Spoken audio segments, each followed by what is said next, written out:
Have you wondered why some empaths navigate the world so easily, while others are constantly drained? What do they know that the other empaths don't know? After doing some research and using my own experience, I realized there are three simple things healthy empaths do that stop them from energy drain. The truth is, any empath can do these three things and stop themselves from feeling drained. But I realized the biggest mistake that most empaths make is they skip the first two things. You see, these three things are like three levels of game. It gets progressively harder to win each round. And if we go to the final stage, the most difficult one, without mastering the fundamentals, we'll keep losing this energy game, which I call the gap. I use the acronym GAP, GAP, as an easy way to remind us empath to maintain the gap between your energy and other people's energy. So how can we be like those healthy empaths and play this GAP game? The first thing you need to know is the letter G, which represents groundedness. What I meant by this is that all healthy empaths have some form of grounding practices that help them to stay in their own energy. Whether is it spending time in nature, breath work, mindfulness practice, listening to some calming music, meditation, any practices that can help you stay centered and grounded will do. And one of the simplest grounding practices that you can do daily is meditation. I know some of you watching this might feel like, meditation is boring. It doesn't help you to stop energy drain. You just want to tackle the immediate issue, which is the people around you who are causing you to feel drained. You think if those people stop doing the things they do, if they stop being so negative, if they are more compassionate, and if there's no suffering in the world, you will feel good. But I'm sorry to tell you that this won't work because that's precisely where the problem is. Wherever you focus on other people and their problems, and you are not focusing on your own energy, your energy is flowing to them. That's where the draining process begins. It's not the people in your life who makes you feel drained. It's actually your energy flowing to them that makes you feel drained. Wherever you focus on other people, an area which you have no control over, you will feel powerless and you will be stuck in a low vibration and can't get out of it. It's only when you focus on yourself, your own energy, and area which you have control that you'll start to feel empowerment.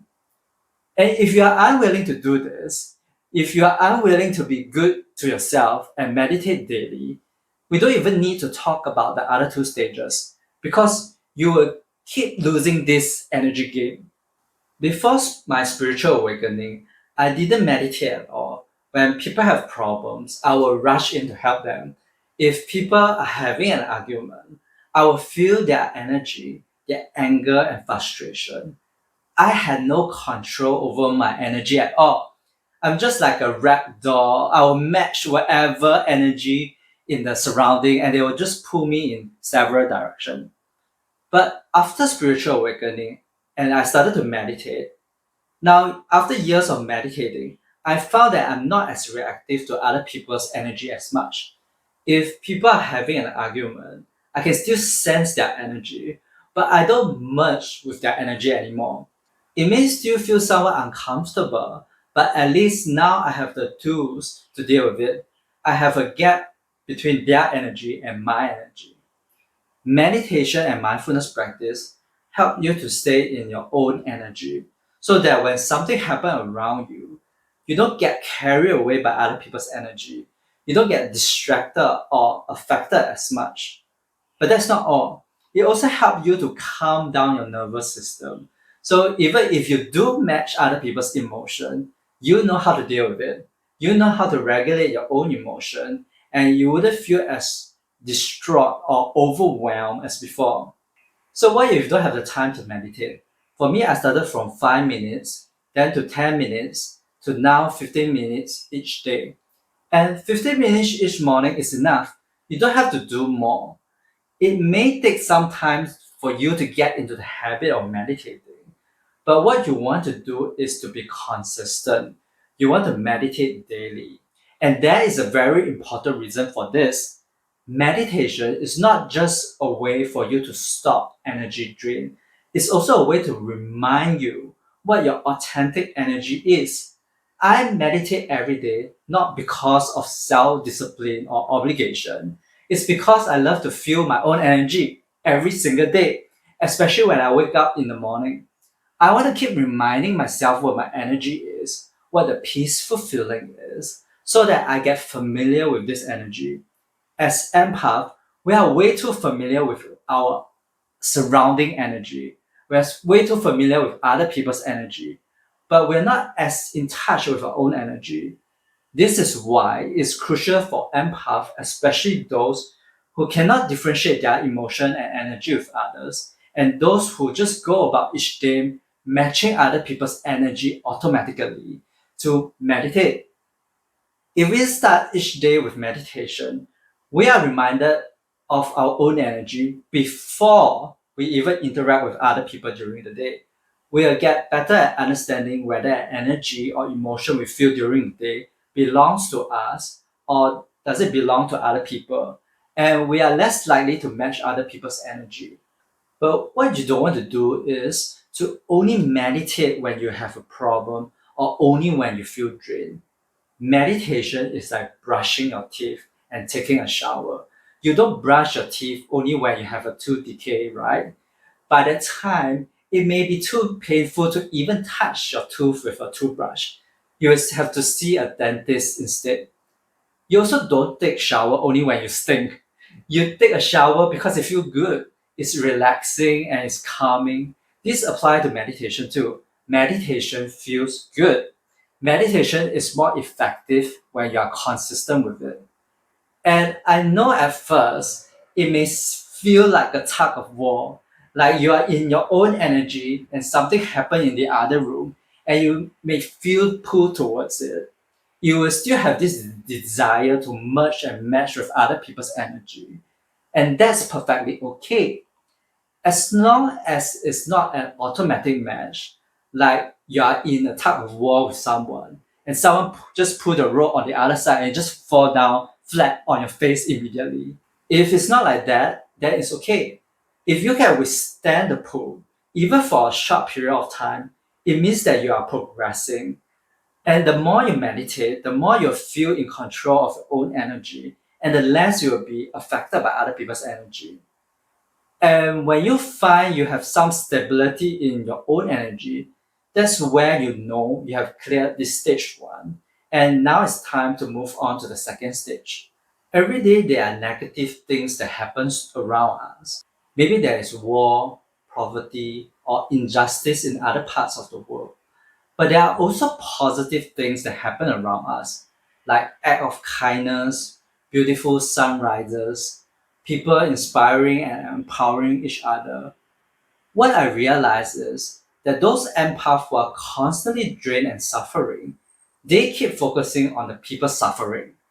Even though both negative news and positive news are happening simultaneously, they keep choosing to focus on the negative.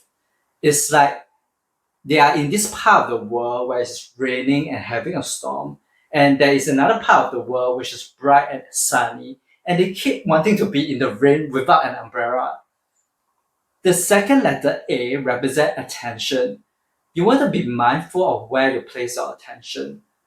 The main reason some empath keeps focusing their attention on the negative is because they have not cleared stage one of the game. When you don't have some form of groundedness and you keep getting pulled in different direction by other people and events, that will make you feel very powerless. And when you feel powerless, you will be attracted to other situations that makes you feel powerless. This is the law of attraction. The same energy attracts each other. We empaths have to realize that when we pay attention to people who are suffering, we're not helping them at all. We're just joining them in their suffering. Because we are in the vibration of powerlessness, we don't have the solution. we don't have anything to give them. And if you are going to those people who are suffering without the solution they need, it doesn't really help them that much. The most you can do is to suffer together with them. You don't get them out of their suffering. So, what do we do to feel more at ease with our sense of powerlessness? We turn our powerlessness into anger, revenge, and blame. We blame society, the government, the world. We blame the people who have the power to help those in need for not helping. But does this help those who are suffering? No, it doesn't. It only helps us to deal with our own feeling of powerlessness, because feeling angry only makes us feel slightly better and more powerful than powerlessness. But it's not the most optimum way to live.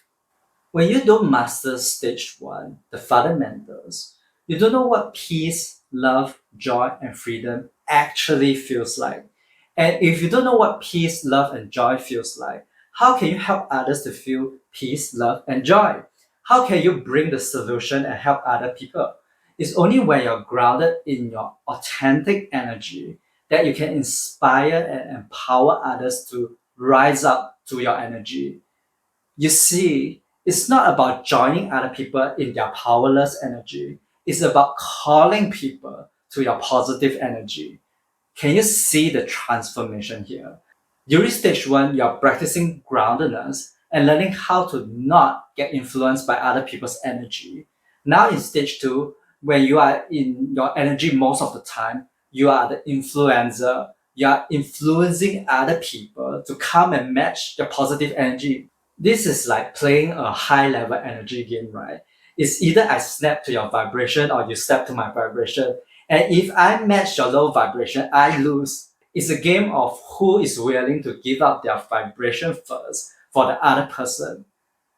I find that healthy empaths have this ability to influence and inspire others. They maintain a high and pure vibrational frequency. Their energy is not muddy, it remains untainted in the face of negativity. If you truly want to be the lighthouse guiding other people, you need to ensure your light is clear and bright. And to do that, you need to be careful where you place your attention. Your attention is like sunlight and water. If you place your attention on negative stuff all the time, you will build a negative momentum in your life. But if you place your attention on positive stuff, you will build a positive momentum in your life. Your energy will flow towards where you place your attention.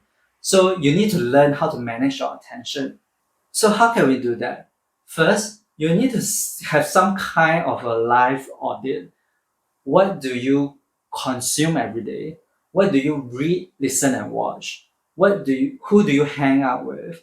What is the kind of conversation you all talk about? Then you have to cut away everything that doesn't serve you, that is not beneficial to you. For example, I don't watch the news. Even if a news video pops up on my YouTube feed, I will just ask YouTube to not recommend me the channel anymore. That's because I know most of the news is negative and attention grabbing. It's very easy to get distracted from the path you intend to go when there is all these news videos popping up on your feed. And more importantly, you don't want the news channel to get hold of your attention during your moment of weakness. The truth is, it's not easy to stay grounded in your own energy all the time. You will feel off centered sometimes, but when you feel off centered, you don't want this news channel to be the first thing you see, because you will end up very quickly into doom scrolling. Like during the COVID period, some of the channels that I used to subscribe to, their messages start to become rather fear evoking. Watching these channels makes me feel hyper vigilant everywhere I go. I started to have anxiety and panic about the stock market, and I sold my investment at a loss out of fear. After this incident, I decided to unsubscribe to all this channel. Even though I've gained some knowledge from this channel previously, they were exposing me to negativity, and I had to cut them away. As empath, I can't stress enough how important it is to manage your daily consumption and what you expose yourself to. From time to time, it's good to audit your social media feed, your YouTube feed, and just remove anything that doesn't align with you. The more time and attention you give to this negativity, the less time and attention you have for things that truly matters to you. But when it comes to friends and family, it's a little bit difficult. It's not as clear cut as media consumption. Sometimes people experience negative events. Like my brother recently discovered that other people copy his drawing and sold them everywhere on several platforms. He needed someone to listen to him as he expressed his challenges, and that is understandable. But as far as possible, I will not intentionally choose to join or seek conversation that are negative or fear-based. For example, I will not go to the forum and join the pity party or offer advice to try to change other people's view. Because there are already so many helpful resources available if they are truly committed to their own personal growth and well-being. These resources will definitely appear in their life. So there's no need for me to offer advice. And it's not so much about the people, right? It's about the conversation and vibration. It's not like we're judging other people like you are so negative, so get away from me. It's about keeping your vibration high and pure so you can better serve other people who are looking to you for your life. Whether to cut someone out of your life, it really depends on the circumstances. Sometimes you have to break contact with someone for your own mental and emotional well being, and that's perfectly fine. But what I find is that if you don't give other people the attention that they are seeking, especially your friends, they will naturally move away and find someone else who will give them the attention. In that sense, I don't need to intentionally cut people out. They will move away by themselves. The social dynamics will rearrange by themselves. And if they don't go away, or if you have no choice but to stay with them, what can you do? This brings me to the last stage. When you have reached this stage, you already have done some groundwork. You have cleared the first two levels. You are mostly grounded. You are mostly intentional about where you place your attention. Now we can finally talk about the last stage, the last letter P, which represents protection. Healthy empaths know how to protect themselves from other people's energy. They know how to deal with people who come to them with negative energy. If you have mastered the first two levels, you'll find that this doesn't happen a lot actually. Seldom will people come to you and harm you because your vibration and their vibration doesn't match. If they want to hurt someone or take advantage of them, they wouldn't go to a healthy empath, which they know they are going to fear repeatedly. There are so many easier options out there. So they wouldn't go to someone that wouldn't give them what they want. But for whatever reason, if someone is directing negative energy towards you, maybe they are criticizing you or making you feel guilty for a decision or setting boundaries, you want to first continue to maintain your center, like what you did in stage one. You're not going to believe what they say as true. Instead, you're just going to see it as their opinion, and they are entitled to their own opinions, right? They are allowed to have any opinions of you, whether it's positive or negative. But from your perspective, you're not going to accept their opinion as part of your reality. It's like you are entitled to your opinions, and I am entitled to my own opinions. We both have the freedom to think whatever we want.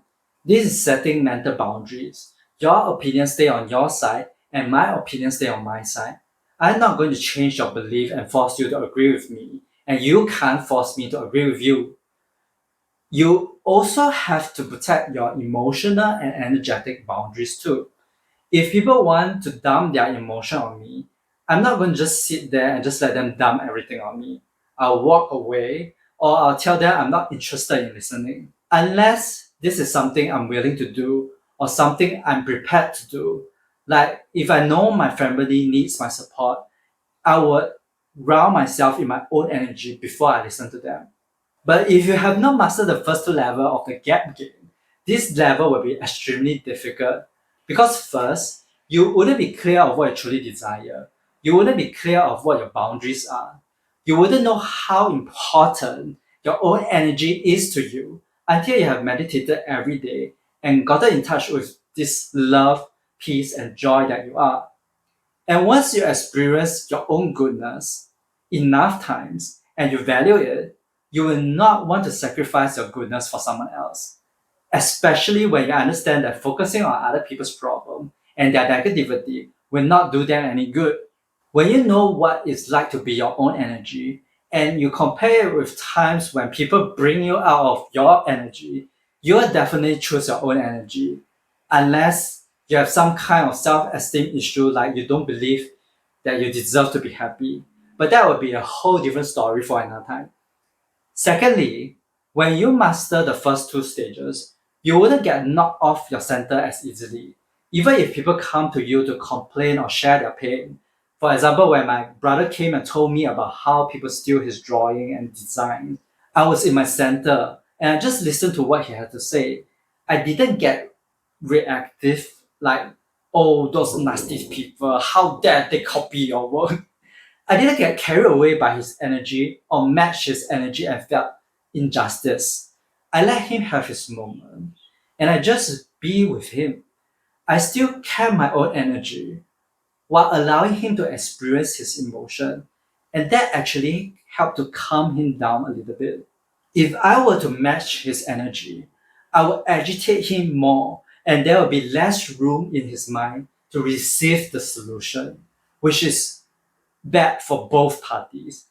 This is what emotional boundaries are. You have your own emotion while allowing others to have their own emotion. And you can only do this when you have mastered the first two stages. In stage two, we withdraw our attention from negative people. In stage three, we protect ourselves by setting our boundaries. If people move towards you and you don't resonate with their energy, you move away. You maintain your boundary.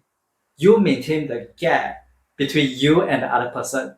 If people ask you for help but they give you the bad vibes, you say no. If people are having an argument, you allow them to deal with their own problems. Even if you feel inspired to help them, you make sure that your boundaries are firm and you're centered first before you take any action. If you receive negative thoughts and energy coming to you that don't belong to you, you give it a one-way ticket back to the owner. You don't take responsibility for other people's emotion. There are many ways you can protect your energy and boundaries, but there's one thing that set healthy empath apart. It is they are committed to protecting their own energy. Their energy is valuable to them. It's like a mother protecting their children or like a dad protecting their family. And they won't allow others to step into their space and hurt their family. Or in the case of empath, drain their energy. To clear the last stage of this game gap, you need to have this level of commitment to your own energy. But if you have problem doing these three things, maybe some of your chakras are blocked and you want to watch this next video.